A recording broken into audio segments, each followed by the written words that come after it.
আসসালামু আলাইকুম। ৮ই আগস্ট অন্তর্বর্তী সরকার দায়িত্ব গ্রহণ করেছে। সময় যত বাড়ছে ততই একটি ভিন্ন পরিস্থিতি দেখা যাচ্ছে। অন্তর্বর্তী সরকার কোনো রাজনৈতিক দল না, সেই দলের পক্ষ থেকে কোনো সরকার ক্ষমতা নিয়েছে সেটাও না। ছাত্র জনতার অভ্যুত্থানের প্রেক্ষিতে এই অন্তর্বর্তী সরকার। কিন্তু স্বাভাবিকভাবেই সবাই জানে যে আওয়ামী লীগ সরকারের পতন হয়েছে এবং আওয়ামী লীগ সরকারের পতনের সাথে সাথেই যেই রাজনৈতিক দল সামনে চলে আসে সেটি হচ্ছে বিএনপি এবং তার পেছনে জামাত। কিন্তু সরাসরি বিএনপি ক্ষমতায় না থাকলেও পরিস্থিতি কিন্তু দিনকে দিন বিভিন্ন ক্ষেত্রে বিএনপির একটি নিয়ন্ত্রণ প্রতিষ্ঠিত হচ্ছে।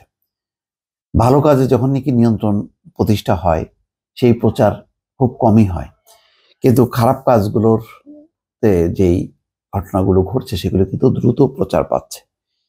এতে শুধু বিএনপি ক্ষতিগ্রস্ত হচ্ছে তা না, বলবো অন্তর্বর্তী সরকারের ভাবমূর্তিও কিন্তু প্রশ্নবিদ্ধ হচ্ছে। একটি খবর প্রথম আলোতে যে পরিবহনে চাঁদাবাজির হাত বদল আওয়ামী লীগ থেকে বিএনপি। আগে আমরা দেখতাম যে যখন কি নির্বাচনের মাধ্যমে আওয়ামী লীগের বদলে যখন বিএনপি আসতো, বিএনপির বদলে যখন আওয়ামী লীগ আসতো, তাহলে সরাসরি এইভাবে হাত বদলগুলো হতো। এখন ব্যতিক্রমে একটাই যে যদিও অন্তর্বর্তী সরকার, কিন্তু বিভিন্ন খাতে যেই চাঁদাবাজি, ঘুষ, বাণিজ্য, অন্যান্য সামাজিক অপরাধ, সেই অপরাধগুলো আওয়ামী লীগের কাছ থেকে আস্তে আস্তে স্থানান্তরিত হচ্ছে বিএনপির কাছে। কিছু কিছু ক্ষেত্রে আমরা অ্যাকশন দেখছি, কিন্তু সেই অ্যাকশনটা আসলে কতখানি কার্যকর হবে সেটা বোঝা যাচ্ছে না। দৃশ্য তো আসলে ১ মাসও যায়নি এই সরকারের মেয়াদ, তার মধ্যেই কিন্তু নানা রকম মানে যেই গুলো নিয়ে মানুষ সাফার করতো, যেগুলো নিয়ে গত ১৫ বছর আওয়ামী লীগ সমালোচিত হতো, ঠিক সেই কাজগুলো কিন্তু আস্তে আস্তে বিএনপির কাঁধের উপরে এসে চাপতে শুরু করেছে। এখানে বলা হচ্ছে যে বছরে অন্তত ১,৮৮৫ কোটি টাকা চাঁদা ওঠে পরিবহন খাত থেকে। শাহজাহান খান, এনায়েত, মশিউর অনুপস্থিত, মানে এরাই ছিল আগে। শাহজাহান খান মানে সাবেক মন্ত্রী, নৌ পরিবহন মন্ত্রী। মশিউর রহমান রাঙা তো চেনেন, আর এনায়েত আরেকজন, উনি সরাসরি রাজনীতি না করলেও সরকার ঘনিষ্ঠ। এখন হচ্ছে সাইফুল, শিমুল বিশ্বাস, কফিল, তারা সক্রিয়। তাহলে বুঝতেই পাচ্ছেন যে ওই পরিবহন সেক্টরে একটা অংশ ছিল বিএনপি, তারা ছিল অদৃশ্যমান গত ১৫ বছরে। এখন তারা দৃশ্যমান হচ্ছে, আর যারা দৃশ্যমান ছিল, যেই শাহজাহান খানের নেতৃত্ব, তারা আস্তে অদৃশ্য হচ্ছে। রাজধানীর ইস্কাটনে বহুতল ভবন ইউনিক হাইটসের ৪র্থ তলায় ঢাকা সড়ক পরিবহন ও বাংলাদেশ সড়ক পরিবহন মালিক সমিতির কার্যালয়টি বেশ সুসজ্জিত ও সুপরিসর। আওয়ামী লীগ সরকারের আমলে এখান থেকেই দেশের পরিবহন খাত নিয়ন্ত্রণ করা হতো। ছাত্র আন্দোলনের মুখে সরকার পতনের পর ১৩ই আগস্ট কার্যালয়টির নিয়ন্ত্রণ নিয়েছে বিএনপিপন্থী পরিবহন নেতারা। প্রথম আলোর অনুসন্ধানে এসেছে, সারা দেশে পরিবহন খাত থেকে মালিক ও শ্রমিক সংগঠনের নামে প্রায় ২,০০০ কোটি টাকা চাঁদা তোলা হয়। এর মধ্যে সারা দেশে পরিবহন খাত থেকে প্রায় ২,০০০ কোটি টাকা চাঁদা তোলা হয়। এর মধ্যে প্রতিটি বাস ট্রাক থেকে প্রতিদিন প্রকাশ্যে তোলা হয় ৭০ টাকা গেট পাস বা জিপি কিংবা সমিতির সদস্য ফি, এই জাতীয় নানা অজুহাতে দৈনিক, মাসিক ও এককালীন আরো বিপুল টাকা চাঁদা তোলা হয়। সরকার পতনের সঙ্গে সঙ্গে সড়ক খাতের এই ব্যাপক চাঁদাবাজিরও হাত বদল হয়ে গেল বলে মনে করছেন সংশ্লিষ্ট ব্যক্তিরা।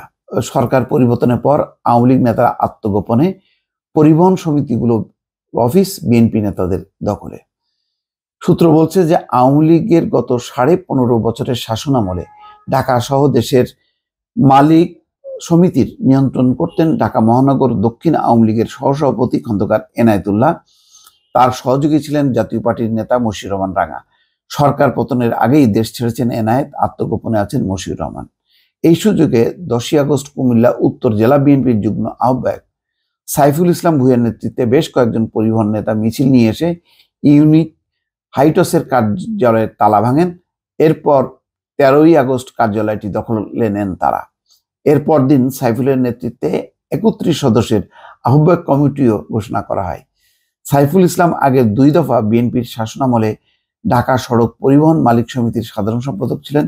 2বারই তার সভাপতি ছিলেন বিএনপির স্থায়ী কমিটির সদস্য মির্জা আব্বাস। এবারও মির্জা আব্বাসই তাদের পেছনে রয়েছেন বলে সংশ্লিষ্ট সূত্র বলছে। সাইফুলের বাড়ি কুমিল্লার ইলিয়টগঞ্জে, তার পরিবহন কোম্পানির নাম ইলিয়টগঞ্জ এক্সপ্রেস, আর বিএনপি জামাত জোট সরকারের আমলে ঢাকা পরিবহন নামে মির্জা আব্বাসের বাস চলাচল করত। যাক, এখানে মির্জা আব্বাসের নামটি এসছে আমি জানি না ওনার আসলে দায় কতটুক, নাকি ওনার নাম ব্যবহার করা হচ্ছে, উনি নিশ্চয়ই এটার ব্যাখ্যা দেবেন। আচ্ছা, পরিবহন মালিকদের সূত্র বলছে ময়মনসিংহ পথে এনা পরিবহনের ব্যানারে এনায়েত ছাড়াও সাইফুল, ময়মনসিংহ আওয়ামী লীগের নেতা আমিনুল হক শামীম, শ্রমিক নেতা উসমান আলীর বাস চলতো, সেগুলো এখন ইউনাইটেড নাম নিয়ে চলছে। এর বাইরে রাজধানী সায়েদাবাদ ও গাবতলীর টার্মিনালেরও নিয়ন্ত্রণ বদলে গেছে। মহাখালী হাত বদলের পথে সারা দেশে একই অবস্থা।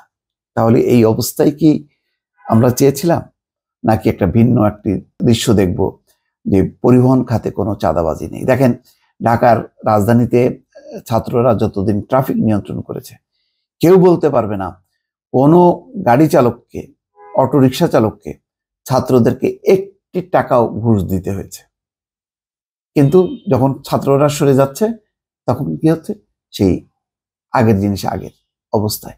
জানি না এখনো রাজধানীতে ট্রাফিকদের সেই ঘুষ বাণিজ্য, চাঁদা বাণিজ্য চলছে কিনা, কিন্তু পরিবহন সেক্টরগুলোতে যে হাত বদল হয়ে গেছে সেটা কিন্তু পরিষ্কার, এবং তথ্য প্রমাণ সহ এই প্রথম আলোর এই রিপোর্ট।